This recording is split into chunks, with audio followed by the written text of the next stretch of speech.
to Catganronpa. Yes, I know it's been a bit, so let's get right into things. What is, in my opinion, the best Chapter 3 of this entire franchise? The chapter begins with Asahina, who has a rather ghostly encounter with what seems to be Chihiro in the bathhouse locker room. Which, considering they're, dead, confuses things a bit. Even though later entries sort of prove ghosts are real in this world, it's... moving on. The next morning, everyone gathers in the dining hall, shaken after the trial the previous day. Especially Kiyotaka, who's basically comatose due to losing Mondo. Which leads to an interesting theory I've had about the guy for a while, but we'll get into that later today. So, on to the new locations. This time we've gained access to the third floor and a new nurse's office on the first floor. Once again, I'll only go over the plot-important rooms. First up, the rec room, which is an oddly important location despite little in it being important. The physics lab and an art classroom. The final of which contains an odd photograph of Leon, Chihiro, and Mondo together at the school. An odd clue. Very odd, given what we know, but not exactly something we can make much use of until much later down the line. Near the end of the game, in fact.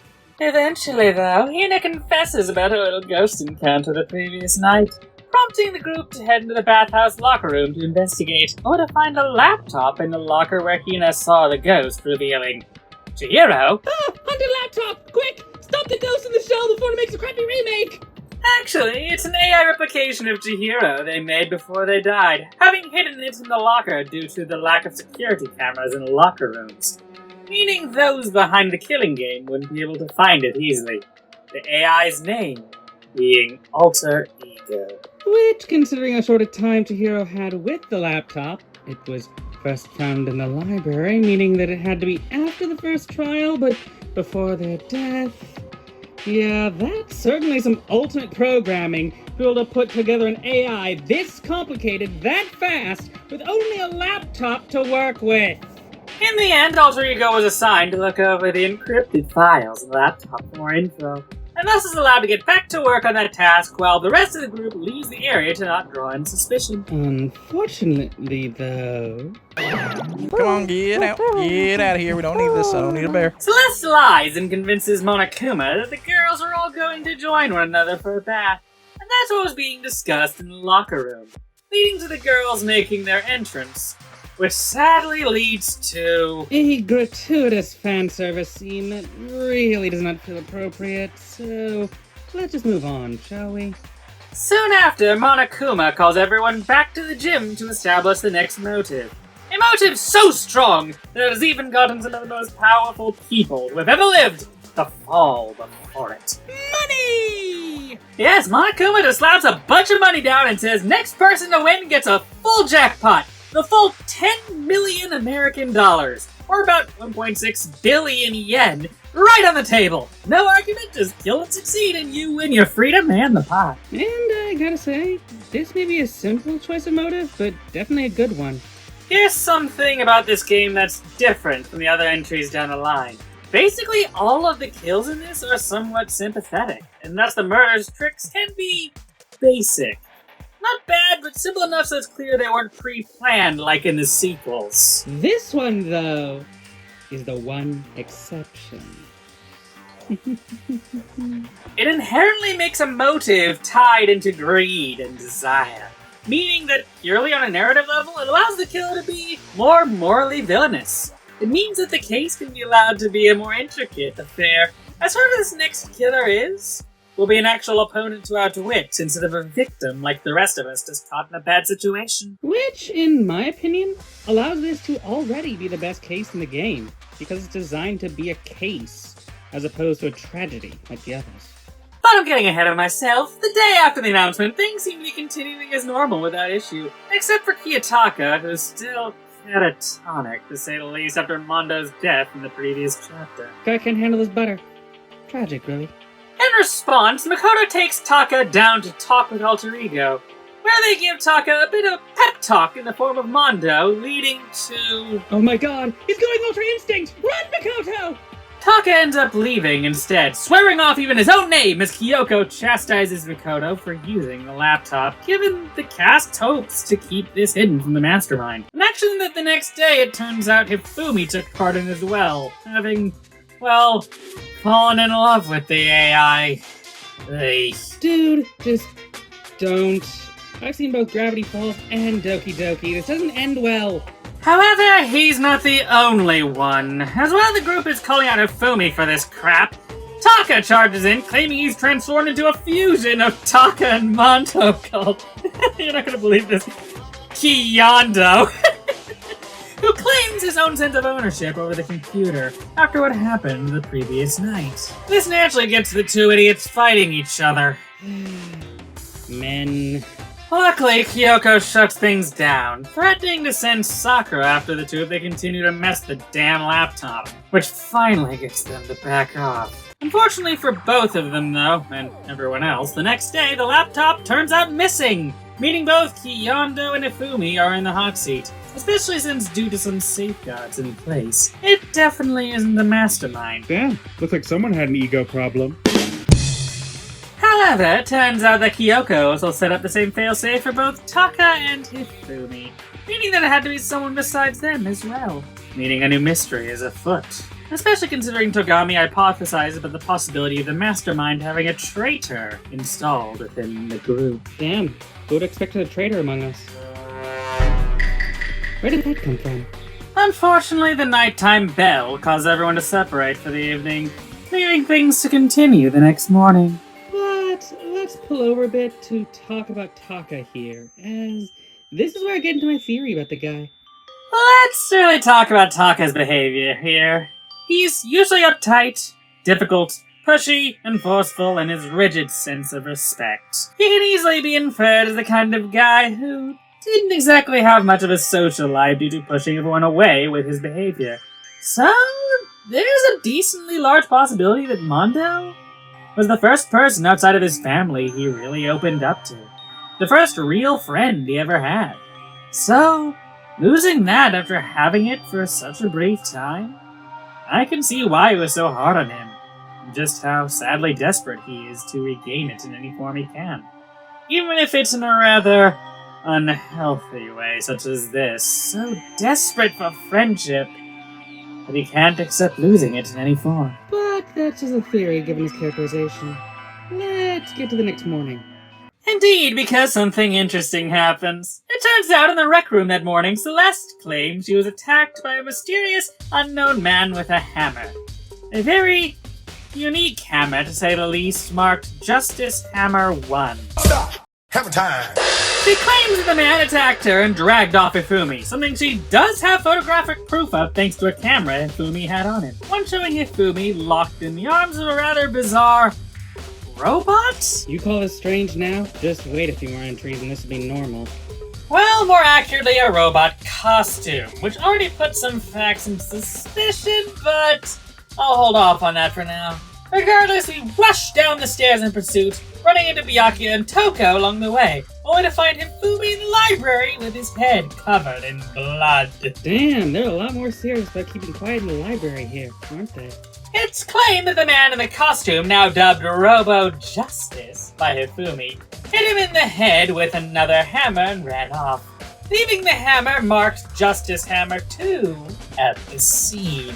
Dude's chucking blunt force weapons like a hammer bro. Hifumi is quickly taken to the nurse's office to recover, with a time frame being established where the initial attack occurred around 7:30 a.m., giving Makoto, Sakura, Hina, Kyoko, Byakuya, and Toko alibis for the attack. Moments later, though, the rest of the group runs off to find Robo Justice, with Celeste claiming to have seen his shadow running on the stairs, prompting the others to give chase. This chase eventually leads everyone up to the 3rd floor, only for Hifumi to scream out from back on the 1st, causing everyone to split up. Jeez, when people were talking about the robot race, this isn't what they meant! Returning to the nurse's office, we find Hifumi, or rather, his corpse, with his head in even worse shape than before. And thank God for it. Look, I'll be honest, Hifumi is easily the worst character in the first game. Not the franchise. Oh, trust me, there's two others I'll really lay the smackdown on when we get to later entries. But out of the entire cast for this first entry in the series, he really adds to nothing. And yes, I get it, he's supposed to be a comedy relief character. But in order for that to work, there was something pretty important that he was missing. Comedy! Almost every joke surrounding this guy was just about how pathetic he is, which makes the fact that he's a nerd stereotype all the more infuriating. He's not funny, he's annoying. He's either an abusive asshole to everyone due to his bizarre superiority complex, or a creep due to how he treats some women in the cast. He's not a character. He's a stereotype who adds nothing to this cast. Straight up, while there are other characters I hate more, he's probably the least important character in the whole main franchise. No, I'm not kidding. Outside of some minor stuff from this chapter alone, if he was cut from this game, very little will be lost. He's just an annoying, irritating waste, and I'm happy we don't have to deal with him any longer after it. Oh, brother, this guy stinks! Anyway, Makoto and Sakura quickly leave the room while Celeste and Hina stay in the nurse's office, but the two are heading upstairs to check on the others, only to see... I'm sad now. Taka was not the best character in the cast, but still a pretty good one. He had a lot of interesting character development that fell by the wayside here, just as he was nearing a major character shift. Seeing him start out the straight-laced, hard boss who really opened up and stopped trying to be in control of everything. It was interesting, which makes the fact that it ended before it could truly conclude all the more tragic. That's one of the great things about character arcs in these games. They're good enough that they get you genuinely invested, only to feel the tragedy when death cuts them woefully short. Most stories use death as a coda, soon after the end of their development, or as the ending itself, but moves like this just make things so much more tense and enticing. It's actually quite wonderful. Back to the case. It would seem that Taka was killed with what appears to be Justice Hammer 4, implying it was 3 that recently killed Hifumi. Toko, however, passed out upon seeing the blood from Taka's wound. The group all run out in a panic to look back at Hifumi's corpse, leaving Toko alone in the meantime. And, I'll be honest, given in the previous trials we had someone charged with guarding the body to ensure no one could tamper with the crime scene, this seems a bit forced to set up things for later. On our way down, we run into Celeste, who informs us that Hifumi's body has mysteriously gone missing when the 3 girls left the bathroom. Naturally, with Hifumi's body missing and a killer on the loose, they start trying to place everyone, causing the group to grow concerned about Toko still unconscious and alone back by Taka's body, leading to this line out of Byakuya. Dude, shut the fuck up. I know she's been kind of a stalker, but she's still a human being. What the fuck? What does she see in you? Toko, please. You can do so much better than a guy who treats you like this. We all return to Taka's body, seeing Toko still passed out on the floor, but safe. However, Taka's body is missing as well now. Dang, bodies disappearing around here faster than a zombie marathon. Naturally, given he's the only one without any form of alibi who is yet to show up in any of this mess, the cast starts suspecting Hiro of the crime. However, we still need to find the bodies, causing the group to begin its search. If you try to look in the art room repository early, you'll find the door locked. But if you investigate a bit, Byakuya leads Makoto there, as inside is where the bodies were found. Convenient. Anyway, as Hina cradles Hifumi's head, he seems to wake up, apparently still alive for at least a few seconds more before death takes him. His last words being odd foreshadowing for future plot twists until Hina asks who did this, resulting in one answer. Who killed me? That's right. I remember. Their name, Yasuhiro. Get ready, cause holy hell, the explanation for this is one of the biggest damn contrivances in the history of this whole franchise. Anyway, after a bit of investigation into the crimes, Kyoko eventually finds Agakure locked into the Robo-Justice suit and trapped in a locker at the pool. No. You're not supposed to be in there. That's Shinji's job. Eventually, some more investigation goes down, but eventually... It's showtime.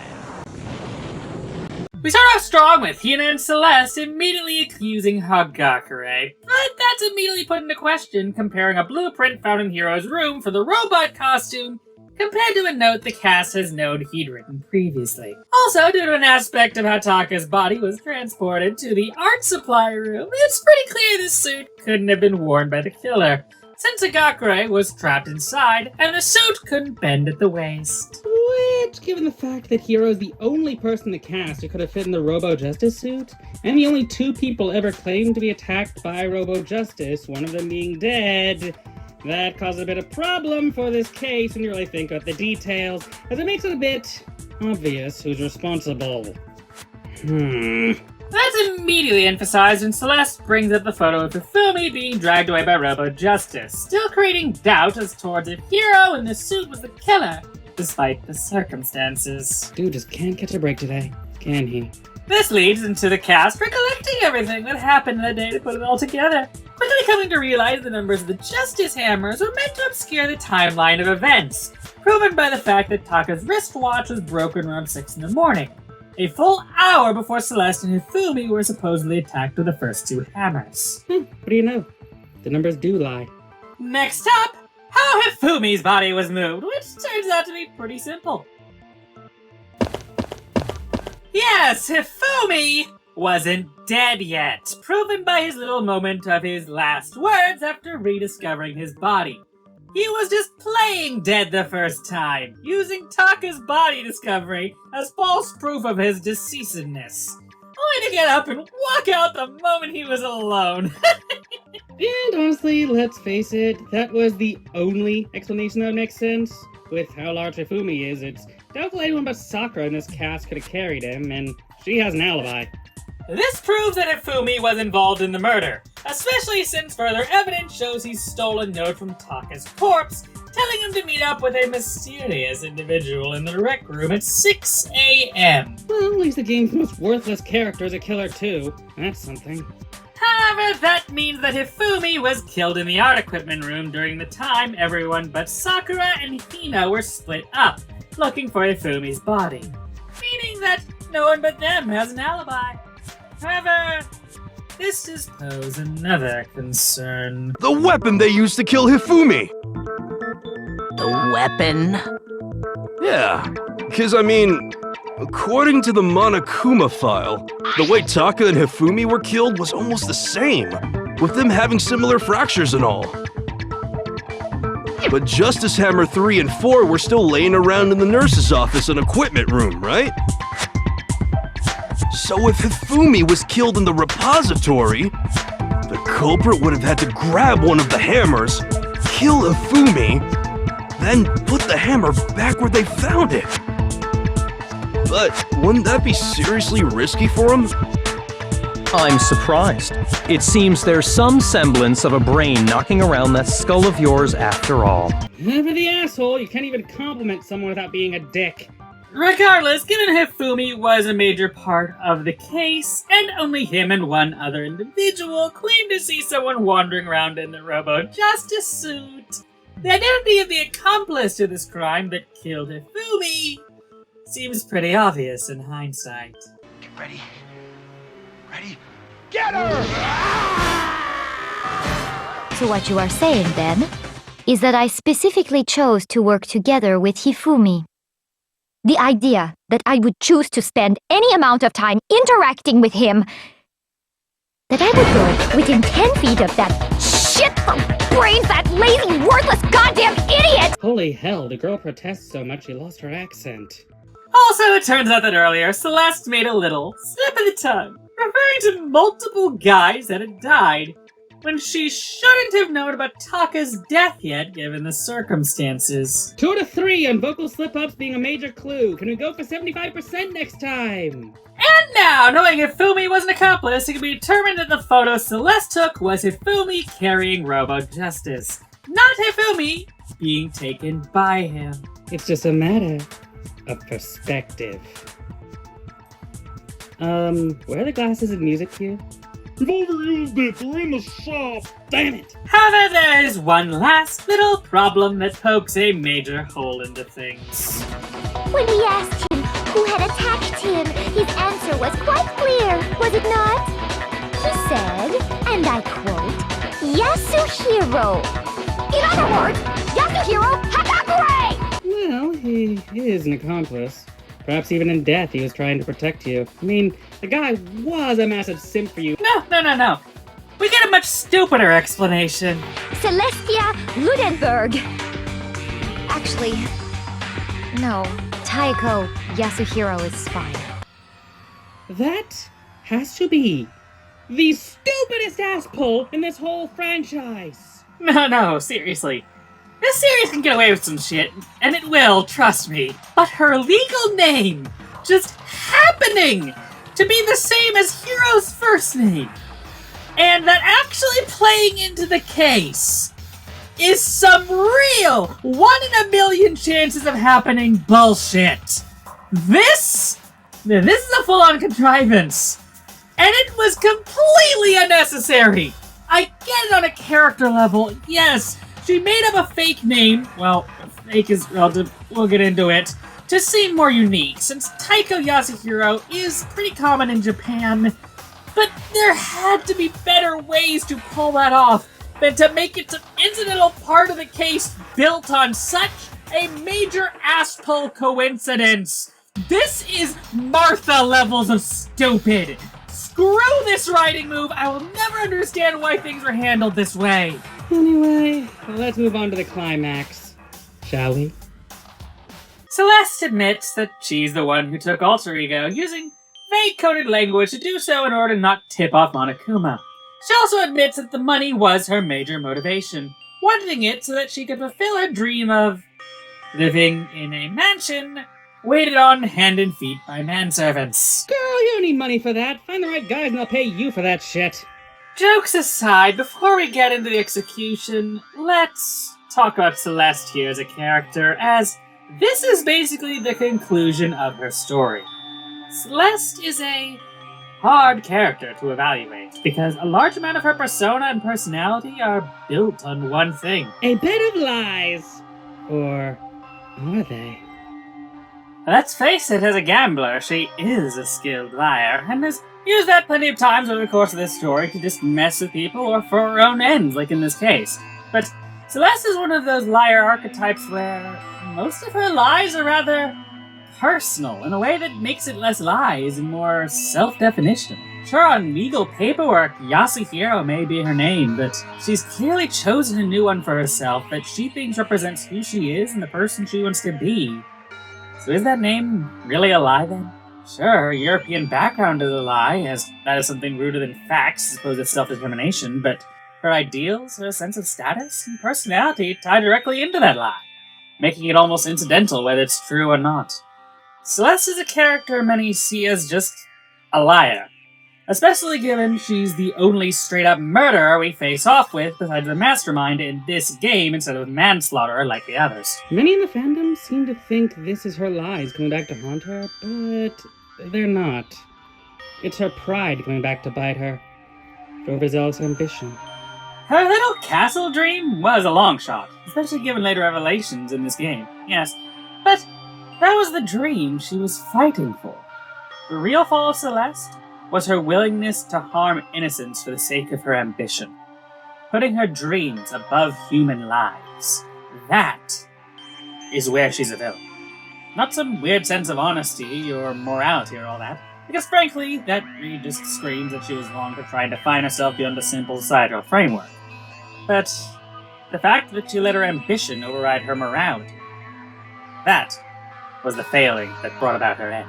And in a way, her willingness to stand out, to fight for who she is instead of just fitting in with the crowd, it's in a way admirable to see. And only makes the former execution takes all the crueler. Monokuma makes it seem like she'll be burned at the stake. Classic imagery fitting in with her goth aesthetic and ideal sense of self. A death befitting the dark, mysterious woman of aristocracy she claims to be. Only to instead be hit with a fire truck. Vehicular manslaughter. One of the most ordinary, common kinds of death out there. Denying her the ability for even her own demise to be nothing more than a statistic. Fuck you, Monokuma, you piece of shit bear.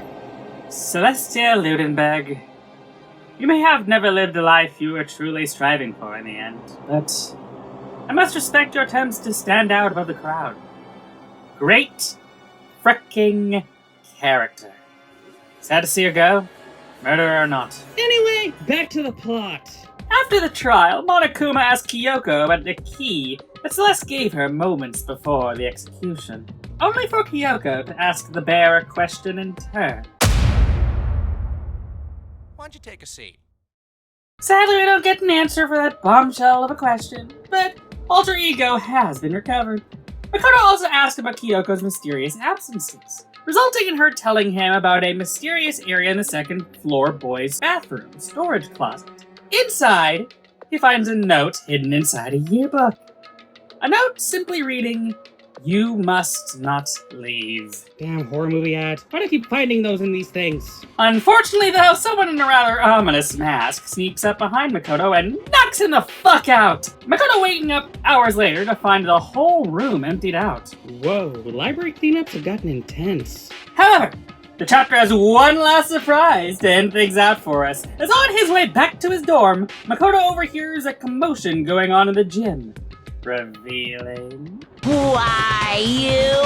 What do you think you're doing? I asked you a question. What's the meaning of this? How dare you defy me? This wasn't part of the deal! I've made a decision. I will no longer retreat, no longer compromise, no longer regret. I've made my decision. I'm going to resist you. Okay, but you do realize what will happen if you go through with this, right? You haven't forgotten, have you? What I'm holding hostage?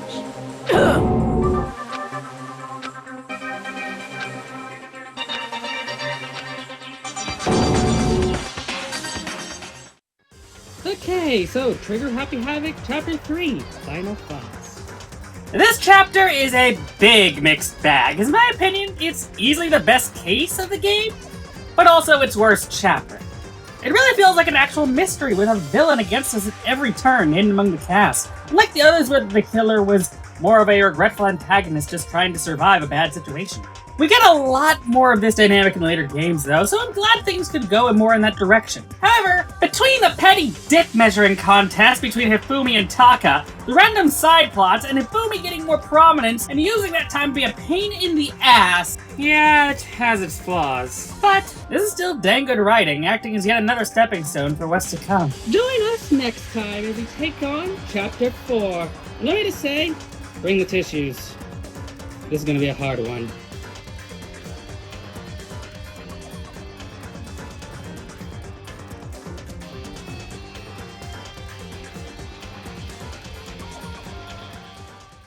Greetings, explorers! Please take the time to like this video, subscribe to the channel, and click the bell for notifications for when new videos come out. If you'd like to support our adventures, you can check out our Patreon or purchase merch from the link below in the description. Thank you for watching, and have a magical day.